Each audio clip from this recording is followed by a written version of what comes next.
বন্ধুরা, এবার শীতকালে বৃষ্টি হয়নি। শীতের পরে এই প্রথম বৃষ্টিতে আমের মুকুলের কিন্তু বিরাট ক্ষতি হয়। কারণ এখন মুকুলগুলো ফুটে বের হয়ে গেছে। এই সময় বৃষ্টি হওয়া মানে প্রচুর মুকুল কিন্তু ঝরে যায়।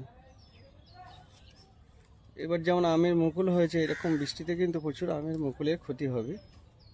এই বৃষ্টিটা আরও কিছুদিন আগে হলে, যখন মুকুল ফুটে বেরোয়নি, তখন কিন্তু ফলনটা ভালো হতো, গুটি সেট হতে সুবিধা হতো। এই মুহূর্তের বৃষ্টি কিন্তু আপনার আম এবং লেবুর ফুলের কিন্তু প্রচুর ক্ষতি করবে। ফল গাছের ফ্লাওয়ারিং স্টেজটা ভীষণ গুরুত্বপূর্ণ।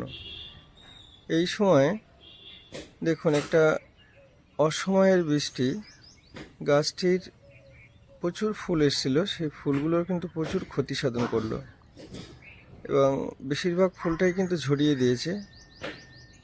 এই গাছটা একদম ফুলে বা কুঁড়িতে ভরেছিল এবং সেই গাছটার কিন্তু বেশিরভাগ ফুলেই কিন্তু ঝরে গেছে।